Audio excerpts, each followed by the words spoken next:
गीता 18 के श्लोक नंबर 62 में भगवान स्वयं कह रहे हैं कि अर्जुन उस परमेश्वर की शरण में जा जिसकी कृपा से परम शांति व शाश्वत स्थान अर्थात सतलोक को प्राप्त होगा। वो परमेश्वर कौन है, कहाँ है, कैसा है, जानने के लिए कृपया अवश्य सुनिए जगत गुरु तत्वदर्शी संत रामपाल जी महाराज के अमृत वचन। कहते हैं 12 मद महल मठ बोरे, बर में द्वार में बर माँ द्वार पार करके वो स्थान है, वो महल है, वो मठ है, वो ठिकाना है आपका जहां बोर ना दे दे रे, जहां जाने के बाद साधक फिर लौट कर कभी संसार में नहीं आती। वो बर्मा द्वार पार करके जाना पड़ेगा आपको। फिर क्या बताते हैं कि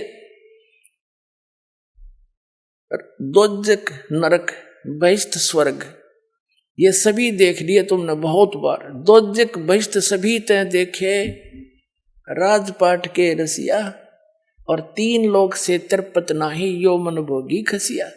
इस मन की ऐसी गंदी वृत्ति है। अब जैसे कोई गांव का सरपंच बन जाता है, उसकी प्रेरणा रहती है कि चेयरमैन बनूं, 5-7 गांवों पर मेरी कुछ चौधर हो। चेयरमैन बन जाता तो इन्हों सोचा एमएलए बनूं जब जी साहब है। एमएलए बनने के बाद भी इन्हों सोचा कोई नहीं बात बनी, मंत्री बनो जब बात बने झंडी वाली गाड़ी हो। अब मंत्री बन जाता है ना, उसकी बुद्धि घूम जाती है, क्योंकि मुख्यमंत्री है सब कुछ, तो मुख्यमंत्री बने बात बने, नहीं बात बनी। उसमें संतुष्टि नहीं है, और मुख्यमंत्री को कति संतुष्टि नहीं। सोचा प्रधानमंत्री की कुर्सी मिले जब जी साहब है, इतने अट्टे कट लेगी, फिर गधा बना पाओगा, बूढ़ा बनाओगे ना संतरी।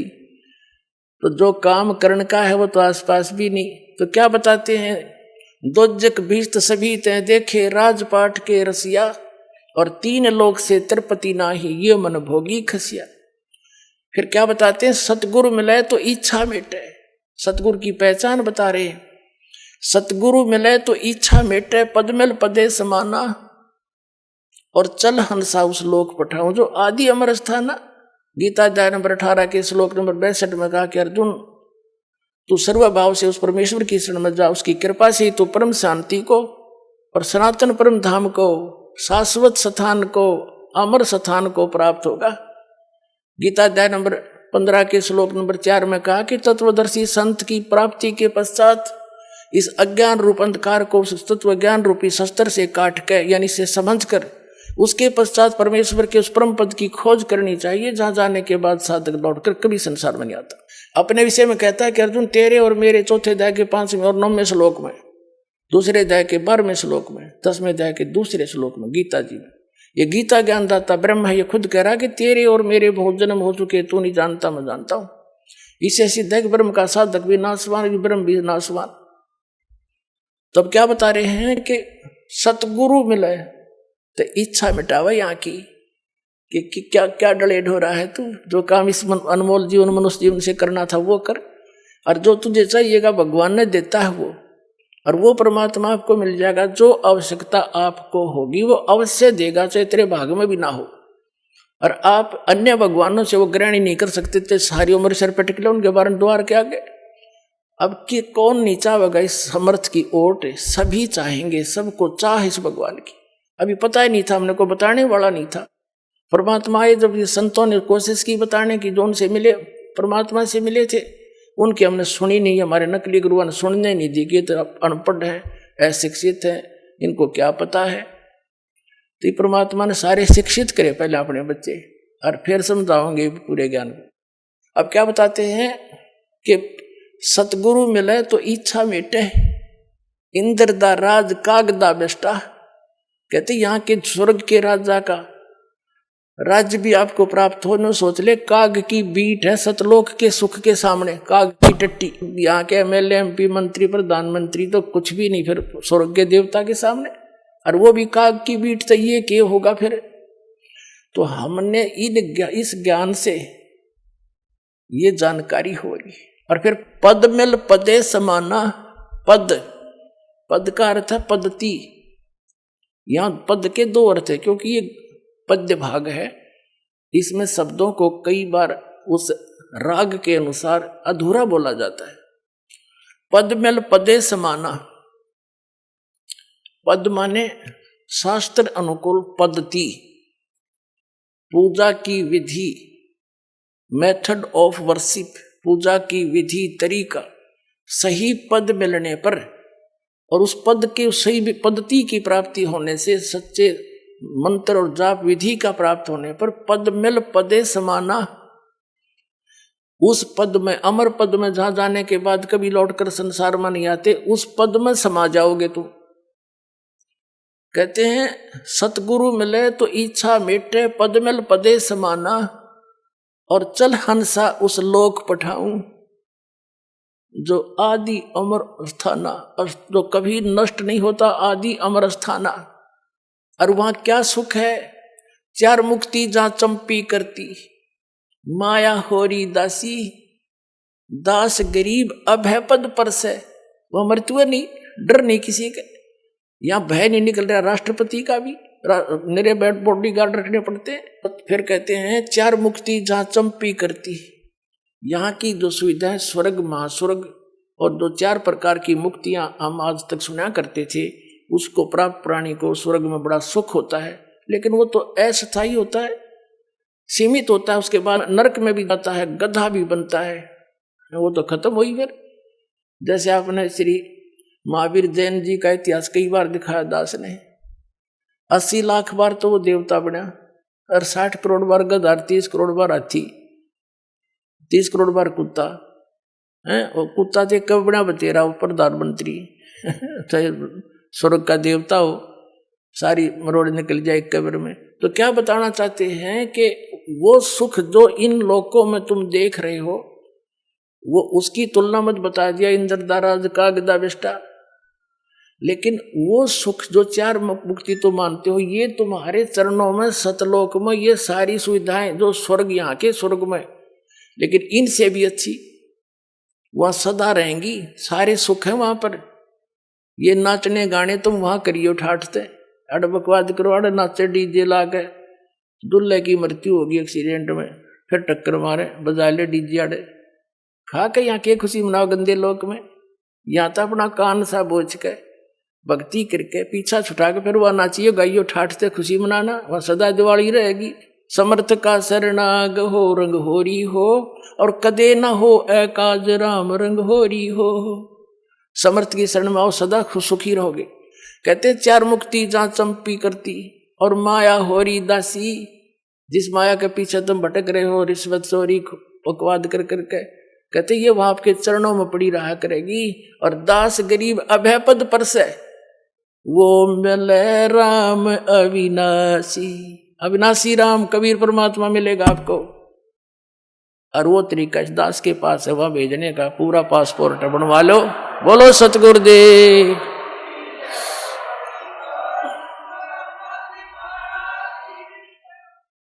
परम पिता परमात्मा पूर्ण ब्रह्म सर्व सृष्टि रचनहार कबीर परमेश्वर जी की असीम कृपा से आप सभी पुण्यात्माएं सत्संग श्रवण कर रहे हैं। परमात्मा कबीर जी हम काल जाल में फंसे हुए सभी प्राणियों के इस दुख को जानकर समझकर अपने सतलोक से चलकर के यहाँ आते हैं और हमारे अज्ञान को समाप्त करते हैं।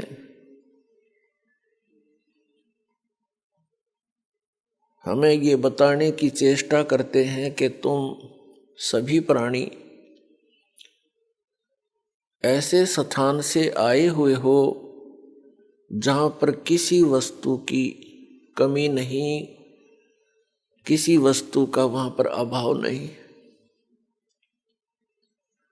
वहाँ कोई दुख नहीं, वहाँ पर वृद्ध अवस्था नहीं, सृष्टि ऐसी ही है, शरीर आपके ज्यों के त्यों हैं। वहाँ जो आपको शरीर प्राप्त था वो सभी रोग रहित, वृद्ध अवस्था उसमें नहीं होती, वहां मृत्यु नहीं होती। उस स्थान को आप अपनी गलती के कारण छोड़ आए। अब आप यहां पर ये दंड भोग रहे हो, सजा भोग रहे हो, और यहां पर आप जी ने इन दुखों को ही सुख मान लिया। यदि किसी को अधिक दुख है और उससे कुछ कम दुख को हमने सुख समझ लिया,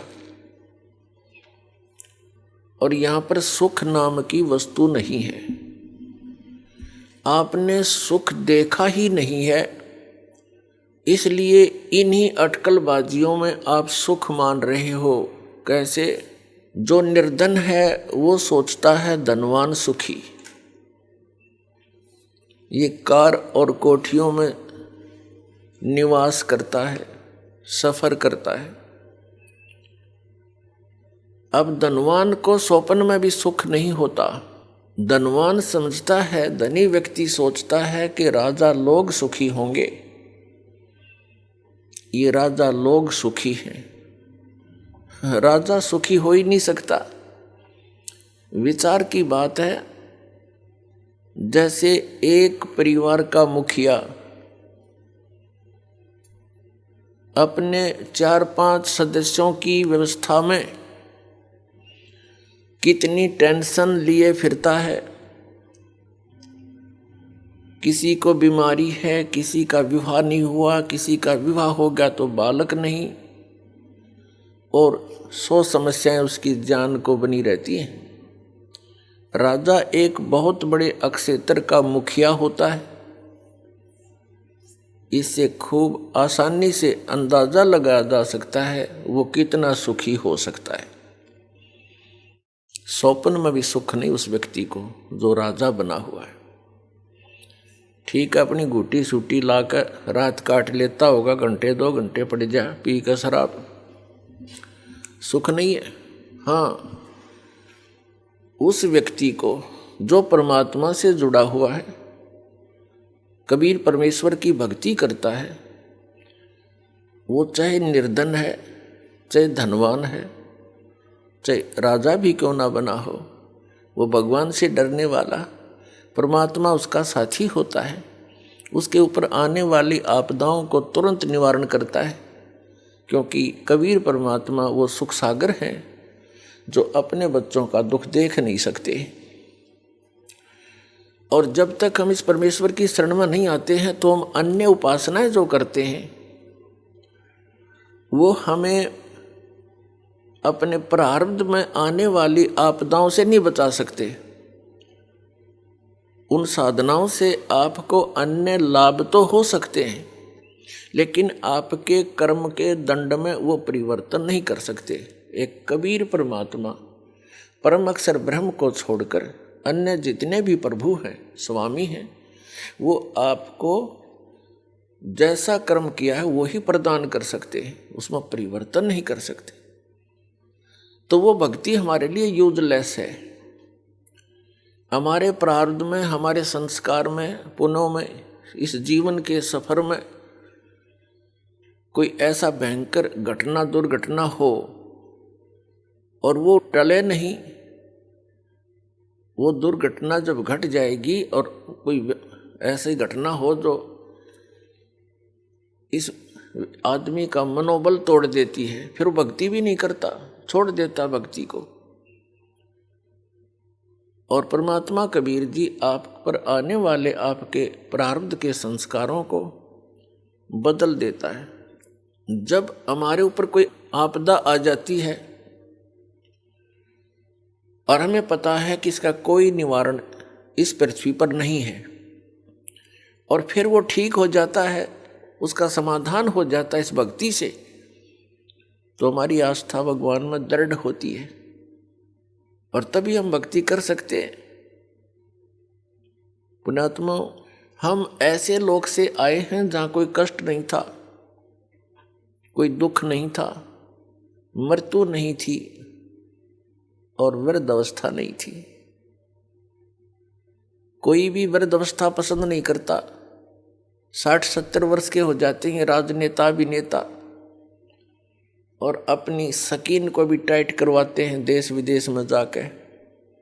1-2 साल के बाद फिर सिकुड़ेगी बात है। कितना करवाओगे इसने सेटिंग, और फिर मृत्यु डेफिनेट। आप सारा जीवन लगाते हो अपने मकान के बनाने में और परिवार के पोषण में। संतान होती है, संतान के फिर संतान होती है। हम बड़े खुश होकर रहते हैं, उनके साथ सीने से लगाते हैं, प्यार करते हैं, अच्छी बात है। और 1 मिनट में ना जाने उन प्यारे बच्चों की मृत्यु हो जाए या स्वयं की हो जाती है, तो खाक है ये जीवन। किस चीज पर आप आस लगाए बैठे हो? यदि हमारी मृत्यु ना हो तो हम इतने ढीठ हो चुके हैं, इन दुखों को हम कोई परवाह नहीं करते, वैसे का हीरो आपदा है हमारे ऊपर। लेकिन मृत्यु भी डेफिनेट, तो इसकी तरफ थोड़ा सा ध्यान देना पड़ेगा आप जीने पे। असंख्य जन्म हो गए आपने यही परिवार पोषण करते, और यही बंगले और कोठी और फैक्ट्री लाते और बनाते। आप ही चले जाते हो, ये यहीं रह जाती है। और फिर आप बने हो कहीं गधे, और कोठी खड़ी है कहीं दूर। आपको क्या मिला उस कोठी में जो सारा जीवन खो दिया? ये किस कारण से करते हैं हम? क्योंकि हमने इतनी ही पढ़ाई पढ़ रखी है, विवाह हो जा, संतान हो जा, रोजगार मिल जा, इनका पालन पोषण कर दें, इनका विवाह कर दें, फिर मर जावा, बेशक काम पूरा हुआ। नहीं, मनुष्य जीवन का कार्य तो आपने स्टार्ट भी नहीं किया। मनुष्य जीवन का जो काम था वो तो आपने प्रारंभ भी नहीं किया। वो कौन सा कार्य है? परमात्मा की भक्ति, परम अक्षर ब्रह्म की भक्ति, मोक्ष प्राप्ति, जन्म मृत्यु के रोग से छुटकारा, जरा और मरण से छुटकारा। और ऐसा ना होने से तो आपका जीवन व्यर्थ है। ये क्रियाएं जिस पर हम आप आ सकते हैं, ये तो पशु पक्षी भी करते। फिर मनुष्य जीवन की क्या आवश्यकता थी? इसमें कितनी सद्बुद्धि दी है, कैसे हाथ पैर दिए हैं, बुद्धि दी भगवान ने कि यहाँ पर आपदाएं तो आएंगी ही आएंगी। जैसे वर्षा घनी होगी, सर्दी गर्मी भी आती है, तूफान भी आते हैं। इनसे बचने के लिए अपनी कोई झोंपड़ी कुटिया अवश्य बनानी चाहिए। गर्मी सर्दी से बचने के लिए वस्त्रों की, लज्जा शर्म भी बनाए रखने के लिए वस्त्रों की आवश्यकता है, वो भी आपको सद्बुद्धि दे दी। तो पुण्यात्माओं, जो मानव शरीर आपको प्राप्त है, ये केवल ही पशु जैसे पक्षियों जैसे कर्म के लिए ही नहीं मिला था। इसके साथ साथ इसका एक वेरी इंपॉर्टेंट और कार्य है, वो जन्म मृत्यु के रोग से छुटकारा पाना। अब जन्म मृत्यु के रोग से छूटने का जो साधना थी, उपाय था, वो अभी तक हमें प्राप्त नहीं हुआ। जिस कारण से हमने इस जन्म और मरण के विधान को फाइनल मान लिया। ज्यादा से ज्यादा कोई साधना साधक करता है, वो स्वर्ग तक अपनी बुद्धि सेट करे बैठा था, चाहे वो किसी धर्म मजहब का क्यों ना हो। और स्वर्ग क्या है? स्वर्ग में गया हुआ प्राणी अपने पुण्यों को समाप्त करके पुनः फिर पृथ्वी पर आ जाता है अपने संस्कार भोगने के लिए। चाहे मनुष्य जीवन भी प्राप्त हो सकता है, और अन्य प्राणियों के शरीरों में भी कष्ट आप जी को उठाना पड़ता है। स्वर्ग क्या है? स्वर्ग एक रेस्टोरेंट है, होटल है। ऐसे बढ़िया एटमॉस्फेयर में जैसे पृथ्वी के ऊपर उदाहरण दें तो गर्मियों के अंदर पंजाब, हरियाणा, राजस्थान, उत्तर प्रदेश, मध्य प्रदेश आदि जो राज्य हैं, इनमें गर्मी कहर तोलती है। अप्रैल से शुरू हो जाती है और जून तक, जुलाई तक फिर वर्षा हो जाती है, थोड़ा सा एटमॉस्फेयर ठीक हो जाता है। तो इन 3-4 महीनों में गर्मी से बचने के लिए कोई सेठ साहूकार व्यक्ति धनी शिमला, कुल्लू, मनाली हिली स्टेशन पर चला जाता है, तो उसने वहाँ होटल में रहना पड़ता है, किराए पर कमरा लेता है होटल में। तो वहाँ सारा कुछ उसकी जेब से खर्च होता है, खाना भी और कमरे का किराया भी। वहाँ वो कोई इनकम नहीं कर सकता, केवल वो समय व्यतीत करने जाता है गर्मियों का। और 20, 30, 50 हजार, 1 लाख रुपया आजकल 3-4 महीनों में करके खराब, और फिर वापस उसी कर्म क्षेत्र में आना पड़ता है। आगे हो सकता दाव लगे ना लगे, लाख रुपये बच्चे ना बच्चे उसको एक्स्ट्रा, तो फिर वहीं रहना पड़ेगा उसी दुख में।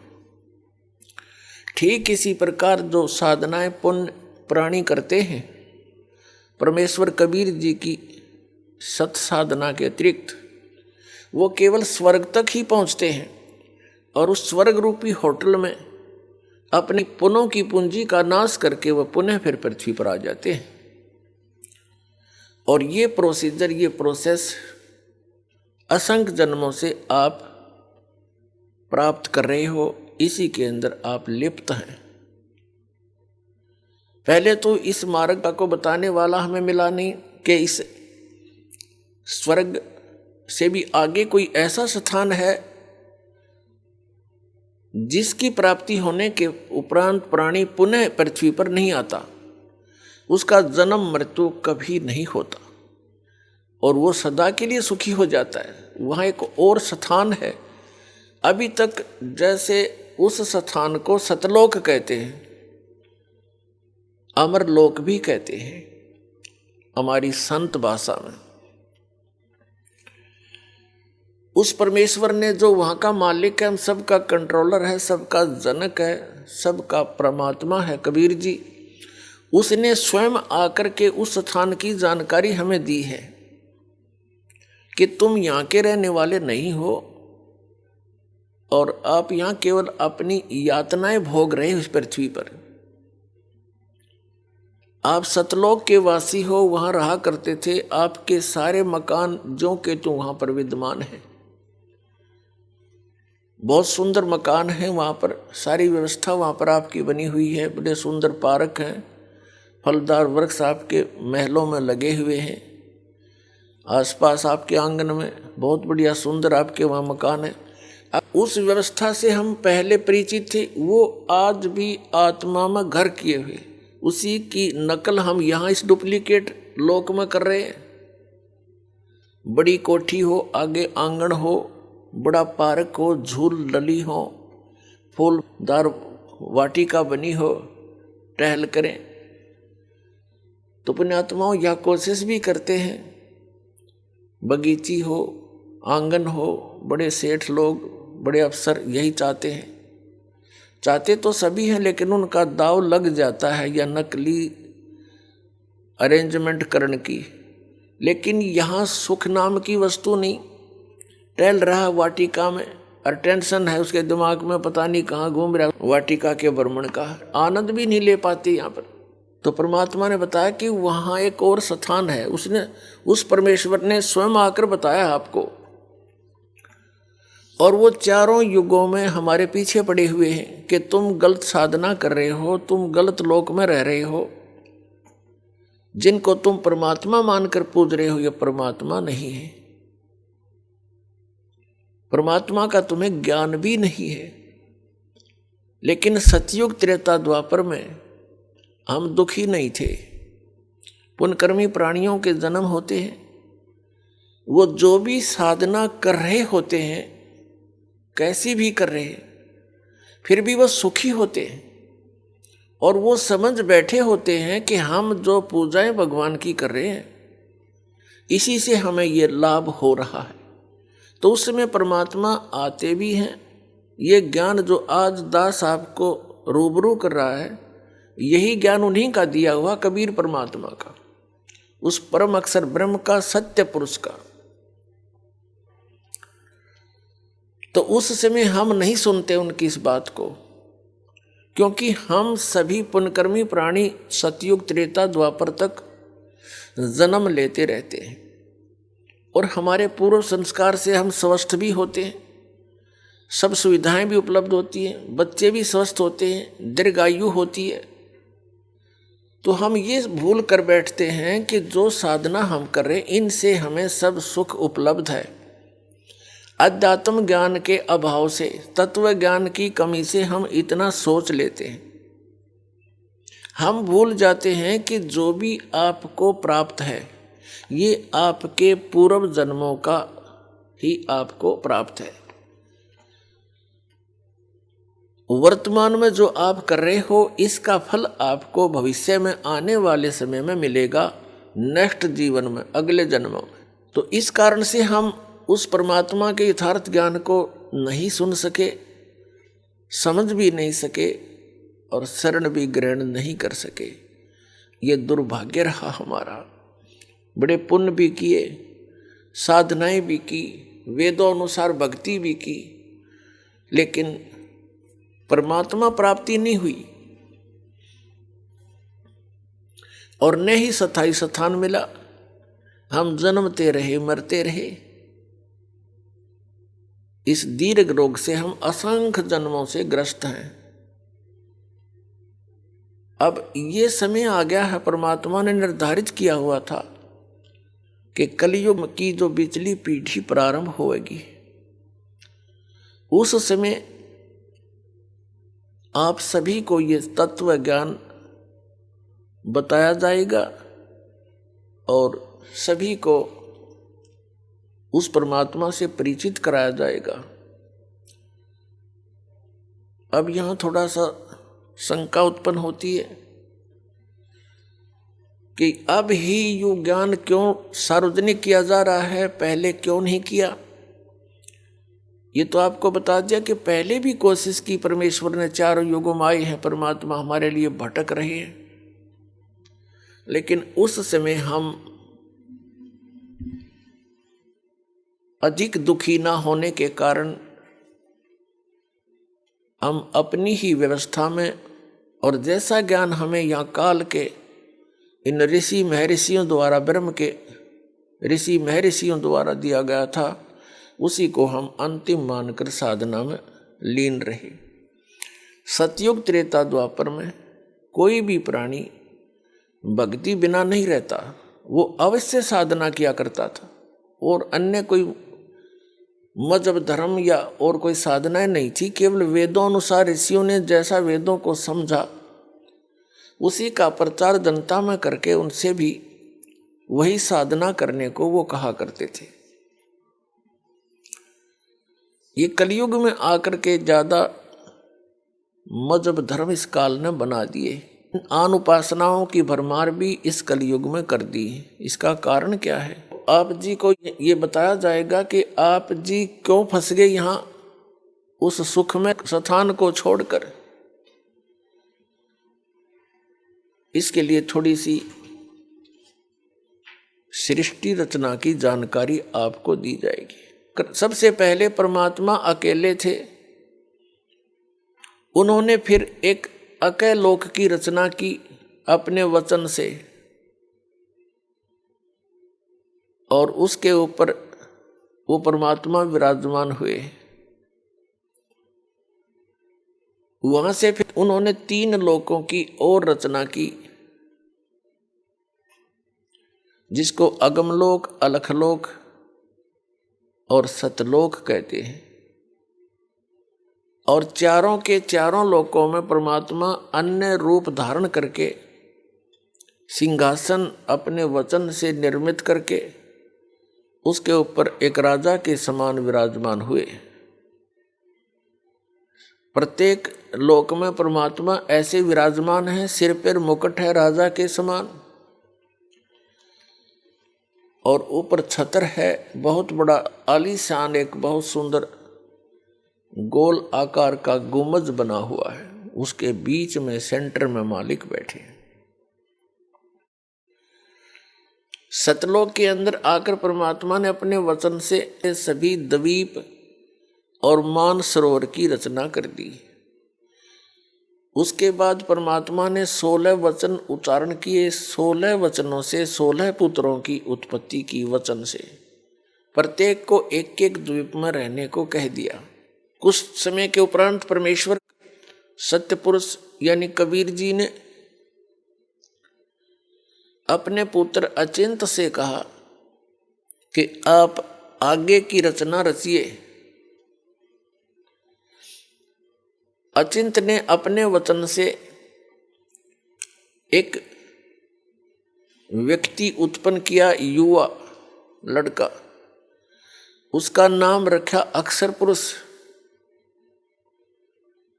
अक्षर पुरुष मान सरोवर के अंदर एक बहुत बड़ा अमृत का भरा हुआ सरोवर है, तालाब है। उस तालाब में जाकर स्नान करने के लिए गया था। वहां पर वो निंद्रा आ गई, उसमें गहरे जाकर सो गया।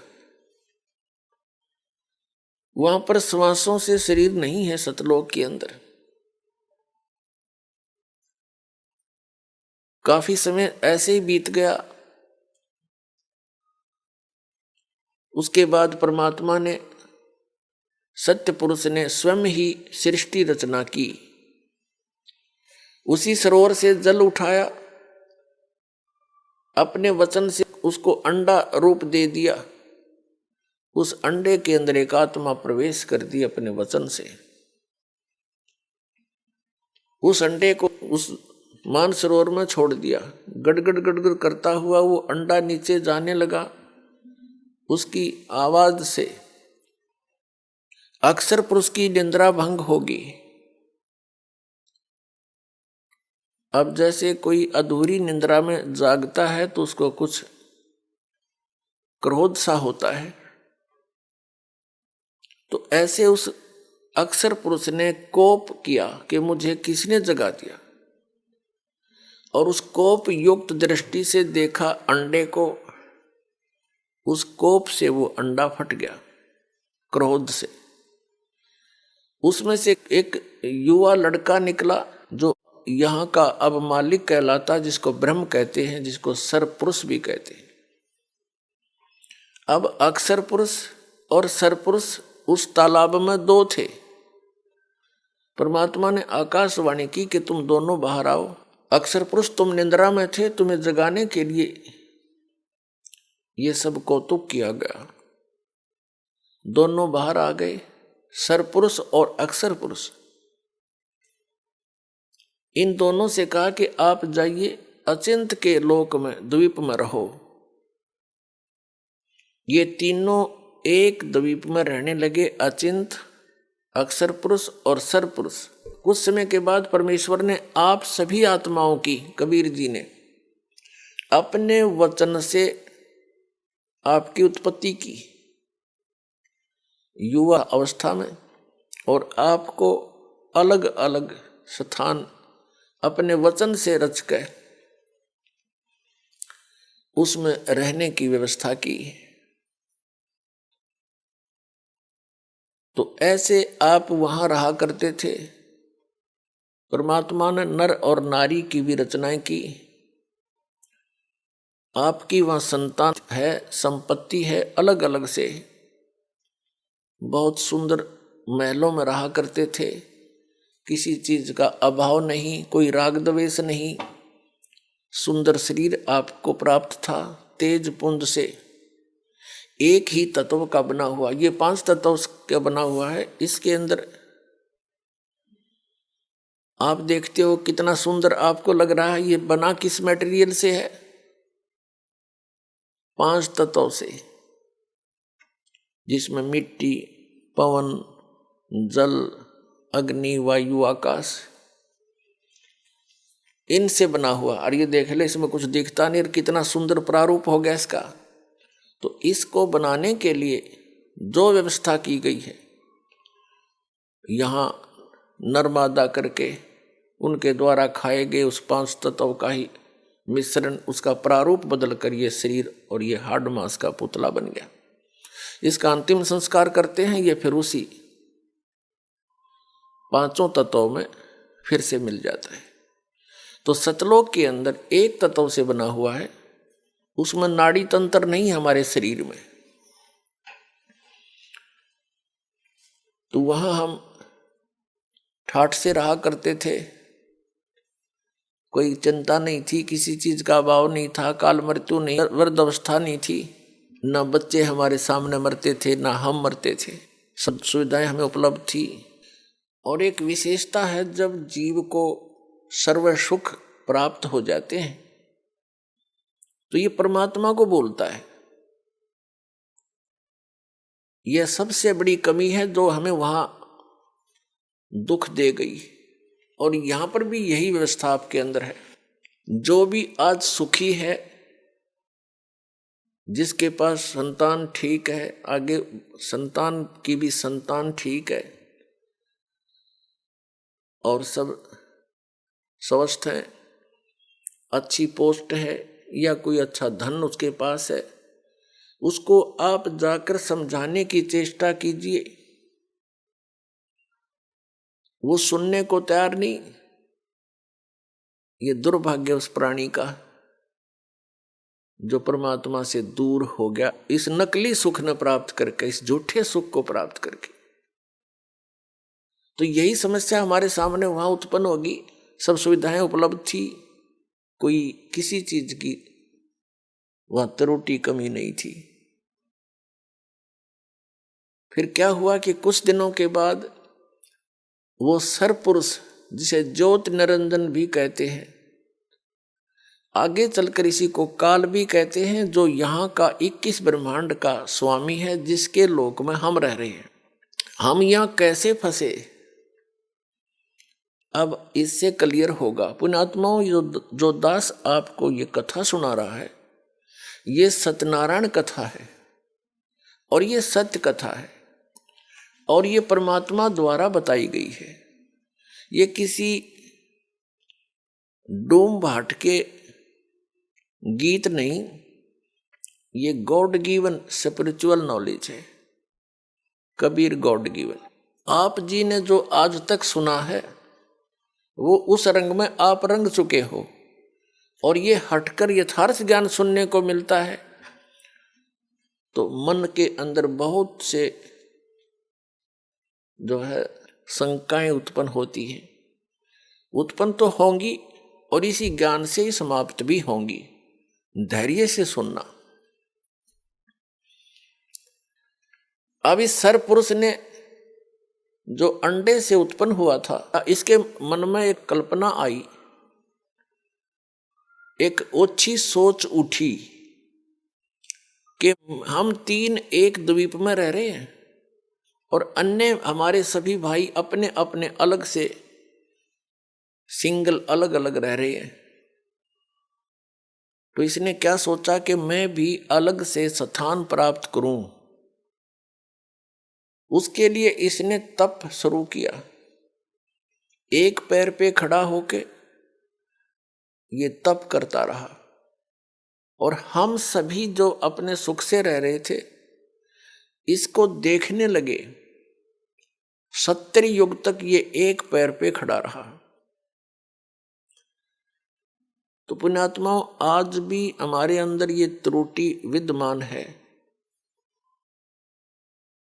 जैसे हम सुन लेते हैं कि उस स्थान पर एक महात्मा जी 2 वर्ष से खड़े हैं, बैठते नहीं हैं, तो गांव वाले तो सारे देखने जाएं और दूसरा भी जो भी सुने वो अवश्य जा देखने के लिए। 2 साल से खड़ा है, 2 वर्ष से खड़ा है, बैठता ही नहीं। तो ऐसी धारणा हमारे मन में बन गई कि यो 70 युग से खड़ा है, बहुत लंबे समय से। हम उसको चाहने लग गए, उसके ऊपर आसक्त हो गए। अपने आत्माओं, परमात्मा ने आकाशवाणी की, बहुत बार सतर्क किया, अनाउंसमेंट की कि आप इस कलाबाजी को मत देखें, अपना मस्त रहो। हम ऊपर से तो सावधान हो गए, पिताजी को, परमात्मा को आभास ना हो जा, लेकिन अंदर से कसक गई नहीं इसकी। हमारे जबरदस्त इसकी चाह बन गई, इच्छा बन गई। जब इसने 70 युग तप कर लिया तो परमात्मा कबीर जी ने, परमेश्वर ने पूछा कि क्या चाहता है तू सरपुरुष, क्या चाहता है ज्योति निरंजन। तब इसने कहा पिताजी ये स्थान मेरे लिए कम है, मैं अलग से स्थान चाहता हूं। परमात्मा ने कहा ठीक है, तेरे 70 युग के तप के बदले में परिणाम स्वरूप आप जी को 21 ब्रह्मांड दे दिए। जैसे एक सेठ साहूकार पिता अपने पुत्र को 21 प्लॉट अलॉट कर दे के लिए, बेटा ये तेरे हैं खाली प्लॉट, और ये 21 ब्रह्मांड सतलोक के एक कोने में बहुत दूर वहां बता दिया कि वहां जाइए। ये वहां गया, 21 प्लाटों को देखकर बड़ा खुश हुआ। इसने सोचा इसमें कंस्ट्रक्शन भी करनी चाहिए, उसके लिए मटेरियल भी परमात्मा के पास ही था। इसने फिर तप किया 70 युग। तब परमेश्वर कबीर जी ने, परम अक्षर ब्रह्म ने पूछा क्या चाहता है ज्योति निरंजन, ए सरपुरुष अब किस चीज की आवश्यकता है तुझे, तू क्यों हठ कर रहा है। तब इसने प्रार्थना की कि हे परमात्मा मुझे कुछ सृष्टि रचने की सामग्री दीजिए। परमेश्वर कबीर जी ने, सत्य पुरुष ने इसको 5 तत्व और 3 गुण दे दिए। केले पुत्र खेल ले खिलौनों ते, इनको पाकर के इसने खूब खुशी मनाई। फिर सोचा कि इसमें कंस्ट्रक्शन भी कर लूंगा, और फिर जैसे प्लॉट पे मकान बना लिया तो इसने सोचा कि फिर इसमें कुछ आत्माएं भी रहे मेरे साथ, अकेले का दिल लगेगा कैसे। इसने फिर तप प्रारंभ किया। इसने सरपुरुष ने, ज्योति निरंजन ने। तो परमेश्वर ने पूछा कि तू क्या चाहता है, जो मांगा था तुझे दे दिया, अब क्यों सिर दर्द कर रहा तू, अपना चैन से रहे। तब इसने कहा पिताजी मुझे कुछ आत्माएं दे दो, अकेले का दिल नहीं लग रहा है। परमात्मा ने कहा भी बात सुन ले, ये जितने प्राणी यहाँ पर, जितने भी यहाँ पर रह रहे हैं हंस आत्माएं, ये सब मेरे वचन से उत्पन्न हुए हैं और ये मेरे अंश हैं। ये अपनी आत्मा में तुझे नहीं दे सकता तो उनको बहुत दुखी कर देगा। तब इसने कहा नहीं पिताजी मैं सत का राज करूंगा, किसी के साथ अन्याय नहीं करूंगा। परमात्मा बोले भाई कुछ भी कर चाहे ना कर, पर ये मैं नहीं दे सकता, ये मेरे अंश है। मालिक को पता था कि जितनी भी आत्माएं इसको चाह रही हैं ये कंडेम हो गए। अपने परम पिता से हृदय हटाकर हम इस काल को चाहने लग गए, हम पति भर्ता पद से गिर गए। परमात्मा के हम दिल से उतर गए कि मैं इनको सब सुविधाएं दे रहा हूं, परमात्मा कह रहे हैं, और ये इसको क्या दे रहा है इनको, और इसको चाहने लग गए। कितने बुद्धू ये। तो परमात्मा कबीर जी ने ज्योति निरंजन से कहा कि यदि कोई आत्मा स्वेच्छा से तेरे साथ जाना चाहते हैं तो मैं भेज दूंगा, अन्यथा मैं नहीं भेजूंगा इन आत्माओं को। वो तो अंतर्यामी है कबीर परमेश्वर जी, सत्य पुरुष जी। उनको पता था कि ये बिगड़ गए सारे और ये अन्य को भी बिगाड़ देंगे जो यहां रह गए। तो जैसे एक सेब विक्रेता होता है, उसको वो सेब कितनी प्रिय होती है, और किसी सेब का कोई दाग लग जाता है, खराब हो जाती है, तो उसका जी तो बड़ा दुख पाता है, दिल बड़ा दुखता है। उस सेब को उन स्वस्थ सेबों से हटाकर दूर रखने में और कूड़े में फेंकनी पड़ती है उसको, लास्ट में सूअर खाया करें फिर उसको। यदि वो उसके रख ले उस सेब को तो अन्य का भी नाश कर दे वो। तो यही दशा आप जी हम सभी की वहां होगी थी। हम परमात्मा के कितने प्रिय थे, फिर भी हमारे को यहां फेंकना अनिवार्य समझा कि ये औरों ने भी खराब करेंगी। हम अपने पैर पे कुआड़ा आप मार के आए हैं यहाँ पर। ये सत्कर मान लियो पुण्यात्माओं, ये कोई डूम बाट के गीत नहीं है। या जिस दिन तुम्हारे बात या सत्य कथा हृदय में समा जाएगी उस दिन आप सतलोक के वासी हो जाओगे। ये विश्वास होना ही कठिन है। तो परमात्मा ने कहा कि इनसे पूछ ले, जो तेरे साथ जाना चाहता हूं मैं भेज दूंगा। तो पुण्यात्मा वो ज्योति निरंजन हमारे पास आया। हम तो पहले उसको चाह रहे थे, उसके आते ही चारों तरफ खड़े हो गए। उसने कहा कि मैंने पिताजी से 21 प्लाट लिए हैं, 21 ब्रह्मांड, उनमें ऐसे रचना रचूंगा, वहां पर ऐसे पहाड़ बनाऊंगा, झरने बनाऊंगा, फलदार वृक्ष लगाऊंगा, मेरे साथ चलोगे तुम? सभी ने हमने एक सुर में कहा कि यदि पिताजी आज्ञा दे देंगे तो हम आपके साथ चलने को तैयार हैं।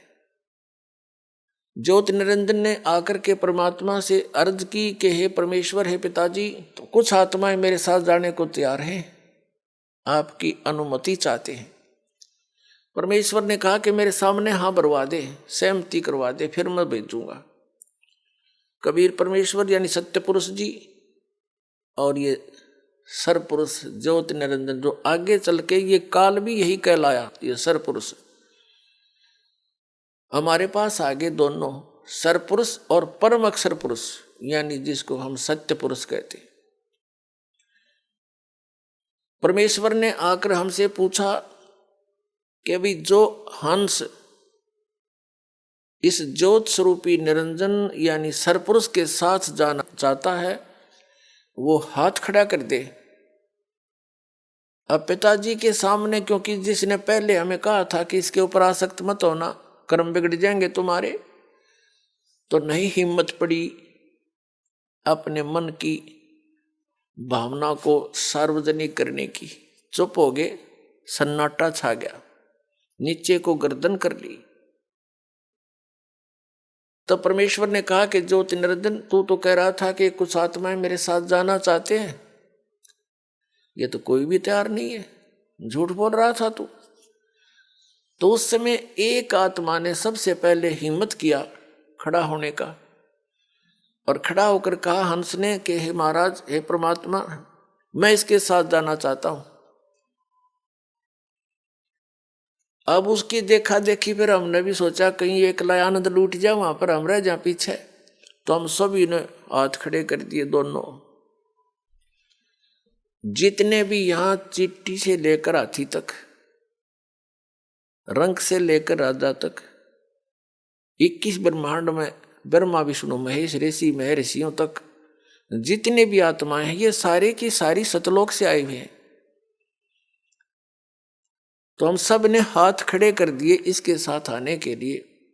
हम इतने निर्लज्ज हो गए। तब परमेश्वर ने कहा कि ठीक है ज्योति निरंजन, अब जाइए अपने प्लाटों में। जिस भी आत्मा ने, जिस हंस ने तेरे साथ जाने की सहमति दी है, उन सब के नंबर मैंने नोट कर लिए। इन सब को भेजूंगा लेकिन दूसरे तरीके से। परमात्मा ने हम सभी को फिर से बीज रूप में बना दिया, अति सूक्ष्म शरीर बना दिया। और जिस आत्मा ने सबसे पहले, जिस हंस ने सबसे पहले स्वीकृति दी थी, वो लीडर पा क्या था, उसकी लड़की बना दी, कन्या 18 वर्ष की, जैसे एज हो ऐसी। और उसके अंदर परमेश्वर ने अपने वचन से हम सभी आत्माओं को फीड कर दिया उसके अंतःकरण में और कहा बेटी, मैंने तेरे को वचन शक्ति दे दी है। जितने भी जीव वो ज्योति निरंजन कहेगा तू वचन से बोल देना, उतने ही वो जीव नर और मादा उत्पन्न हो जाएंगे और सभी आत्माएं तेरे अंदर फीड कर दी है, डाल दी है। उस लड़की के साथ अपना एक पुत्र सहजदास, जो पहले 16 पुत्रों में से सबसे पहले 16 वचनों से 16 पुत्र उत्पन्न किए थे परमेश्वर कबीर जी ने, उनमें से एक सहजदास भी है। सहजदास से कहा कि जाओ सहजदास, अपनी बहन को ज्योति निरंजन के पास छोड़ाओ। अब सहजदास लेकर के उस लड़की को, उसका नाम प्रकृति भी है, वही दुर्गा भी कहलाई और उसी को आदि माया भी कहते हैं। उसको लेकर के ज्योति निरंजन यानी सरपुरुष के पास सहजदास आ गया और कह दिया कि इस लड़की के अंदर वो सभी आत्माएं फीड है, इसके अंदर डाल दी गई है पिता के द्वारा, जिन्होंने तेरे साथ आने के लिए सहमति दी थी।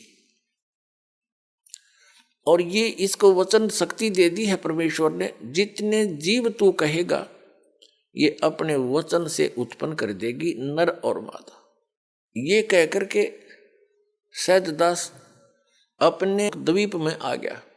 आइए अब हम उन श्रद्धालुओं के अनुभव जानते हैं जो जगत गुरु तत्वदर्शी संत रामपाल जी महाराज जी से दीक्षा प्राप्त कर चुके हैं तथा उनके द्वारा बताए गए भक्ति मार्ग पर चल रहे हैं। नमस्कार सर। सत साहिब। सर क्या नाम है आपका? अक्षय सिंह। अक्षय जी कहाँ से हैं आप? ग्राम पोस्ट रोहता, थाना सोर बाजार, जिला सहरसा, बिहार। अक्षय जी, संत रामपाल जी महाराज से कब जुड़े आप? संत रामपाल जी से मैं 10 दिसंबर 2017 में जुड़ा। संत रामपाल जी महाराज से जुड़ने से पहले क्या आप भक्ति साधनाएं भी करते थे? जी हाँ, मैं शिव का परम शिष्य था। शिव जी को ही सबसे बड़ा भगवान माना करता था और मैंने गुरु बनाया था स्वामी आगमानंद जी महाराज को। ब्रह्मा विष्णु महेश की भक्ति दिया करते थे। जिसकी आप पूजा करते हो ना, मन पसंद के देवी देवताओं का सिलेक्शन कर लो, उसमें ये मंत्र जाप करो तो ये होगा, ये मंत्र जाप करो तो वो होगा। अक्षय जी, जब आपने गुरु बना रखे थे और शिव जी की आप भक्ति करते थे तो फिर क्या कारण बना कि आप संत रामपाल जी महाराज की शरण में आए? सर, मैं ब्रह्मा विष्णु महेश की भक्ति करने के बावजूद भी नशा बहुत क्या करता था, भांग बहुत खाया करता था। मैं 8 भांग सुबह, 8 भांग दोपहर और 8 भांग शाम खाया था। 24-25 भांग के गोले रोज खाया करता था, जो कि मेरे रिश्ते नाते दोस्त वगैरह सभी जानते होंगे मुझे। मैं भक्ति तो क्या करता स्वामी आगमानंद जी महाराज के बताए गए मंत्रों के द्वारा, मगर मेरा नशा नहीं छूटा। शिखर खाया करता था, गुटखा, गुल खाया करता था, तम्बाकू खाया करता था। मैं तो एक्चुअली में बचपन से ही नशा का प्यारा था।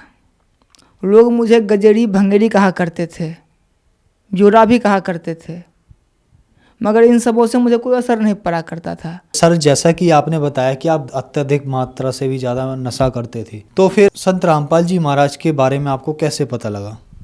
एक अनिल दास भगत हैं, उनसे ज्ञान चर्चा हुई तो उन्होंने पूरा ज्ञान बताया परमात्मा के बारे में। पहले तो मुझे यकीन नहीं हुआ, मैं कहा इतना नशा करता हूँ, ऐसा कैसे हो सकता है, ये सब तो बकवास है। मैं उनको बकवास ही माना। और संत रामपाल जी महाराज के बारे में मेरे मन में, मैं नीच इंसान हूँ, जो बुरा ख्याल आया। मैं कहा करा कि ये बरवाला कान रहा, क्रोथा कान रहा, गंदे इंसान कैसी सोचती। मैं बहुत तुच्छ और नीच इंसान था, मुझे पता नहीं। जब मैंने 10 दिसंबर 2017 से संत रामपाल जी महाराज जी से नाम दीक्षा, तो उस दिन भी मैं सर 9 भांग के गोले खा कर गया था। सुबह में शिखर भी खाया था। मेरे माता पिता तो संतुष्ट हो गए थे, तू तो गया। सारे कहते थे रिश्ते नाते, इस तो गया, ये तो है ही नहीं, ये कब चला जाएगा, कब इसकी कहानी खत्म हो जाएगी, कहना मुश्किल है। मगर मुझे विश्वास था कि अगर है पूर्ण परमात्मा रामपाल जी महाराज जो जेल में है, मेरा नशा छुड़वाए तो जानूँ। और सर मैं 9 भांग के गोले खा कर गया, सेक्टर 7 दिल्ली द्वारका में नाम दीक्षा लिया मैं। सर, संत रामपाल जी महाराज से नाम दीक्षा लेने के बाद क्या आपको लाभ भी प्राप्त हुए? क्या आपका नशा भी छूटा? सर, संत रामपाल जी महाराज से नाम दीक्षा लेने के बाद सबसे बड़ा लाभ मुझे ये हुआ, मैं जो 8 भांग सुबह, 8 भांग दोपहर, 8 भांग शाम खाया करता था, वो मेरा भांग, खैनी, तम्बाकू और गुटखा सब खाना अपने आप बंद हो गया। उनके मंत्रों में इतनी शक्ति है सर, मेरा नशा छूट गया। अगर मैं झूठ बोल रहा हूँ तो जो भी ये मेरे इंटरव्यू, रिश्ते नाते, घर वाले, बाहर वाले देखते होंगे ना, जो मुझे नर्सरी के रूप में एक बचपन से देखा करते थे, जो 9वीं 10वीं कक्षा में था उस समय से अभी तक देखा करते, शायद वो सोचते हो कि मैं झूठ नहीं बोला, वो खुद इस बात का फैसला करेंगे कि मैं झूठ बोल रहा हूँ या सच बोल रहा हूँ। मैं नशा छुड़वाने के लिए कहाँ कहाँ नहीं दिखाया, मेरे पिताजी माताजी कहाँ कहाँ मत्था नहीं टिकवाया, कितने कितने पैसे खर्च नहीं किया, मगर मेरा नशा छूटना तो दूर जाए, कभी नशा मेरा छूटा नहीं और बढ़ता ही गया, अत्यधिक बढ़ता ही गया। पहले मुझे लोग ब्योरा कहा करते थे, गजेरी कहा करते थे, भंगेड़ी कहा करते थे। मुझे इन सबों से कोई फर्क नहीं पड़ता था, मैं तो अपना नशा में मस्त रहा करता था। क्योंकि भांग का सर ऐसा नशा होता है ना जो पूछो मत। जब से संत रामपाल जी महाराज से नाम दीक्षा लिया तब से मेरा सारा नशा खत्म हो गया। और इस बात की गवाही मैं नहीं दूंगा, मेरे रिश्तेदार देंगे, मेरे गांव वाले देंगे, मेरे घर वाले देंगे। आज कहते हैं भगत जी, आज कहते हैं महात्मा जी, आओ बैठो, प्रणाम प्रणाम प्रणाम, बैठो बैठो महात्मा जी। पहले यार ब्योरा आ गया, यार गजेड़ी आ गया, अरे भंगी कैसा है, ऐसे कहा करते थे हमारे बाहर वाले घर वाले जितने भी जान पहचान के थे। मेरा एक फ्रेंड है सतीश, वो भी कहा करते कि तुम्हारा कहानी तो समाप्त है, इतना इतना भांग तो खाता है, तेरा तो राम नाम हो जाएगा। बात भी सही था सर, मुझे पता नहीं कि मेरी आयु कब तक थी। आज मेरी दोनों किडनियाँ ख़त्म हो गई होती और मैं शायद ऊपर वाले को प्यारा हो गया होता, महाराज से मैं नहीं जुड़ा होता तब। वो तो परमात्मा की लीला है सर, जो मुझे अपने शरण में ले लिया, मेरे सारे नशाओं को ख़त्म कर दिया। और छोटे मोटे लाभ तो सर मिलते ही रहते हैं हमें। सर आप बहुत ज़्यादा नशा करते थे, आप भांग के गोले खाते थे दिन में 3-3 बार, और भी बहुत सारा आप नशा करते थे। आप बचपन से ही आपको यकीन हो गया था कि आप ज़्यादा ज़िंदगी आपकी नहीं है, लेकिन संत रामपाल जी महाराज से नाम दीक्षा लेने के बाद आपका सारा नशा छूट गया। आपने भी कम से कम 1000 कोशिशें करी, आपका नशा भी नहीं छूट पाया, लेकिन संत रामपाल जी महाराज से नाम दीक्षा लेने के बाद आप लोगों का नशा एकदम से छूट जाता है। सर ऐसा कैसे संभव हो पा रहा है?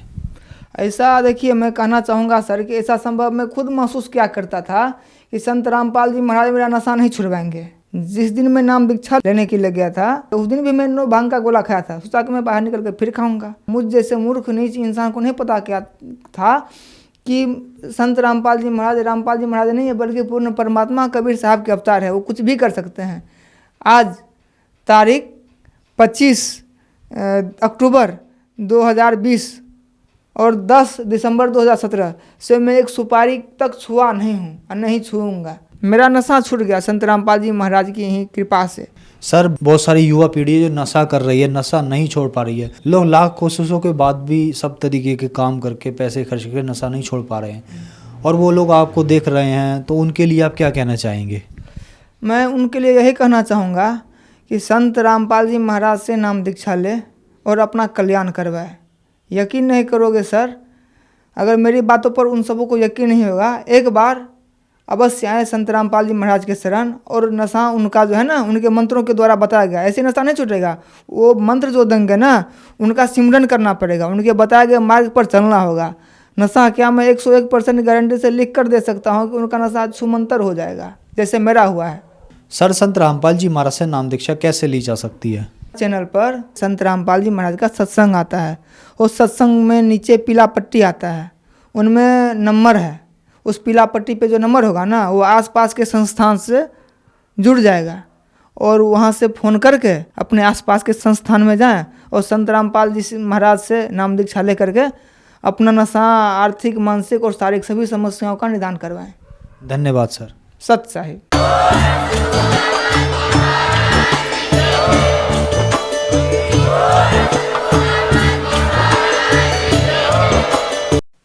आप सुन रहे थे जगत गुरु तत्वदर्शी संत रामपाल जी महाराज के मंगल प्रवचन। अधिक जानकारी के लिए संपर्क करें।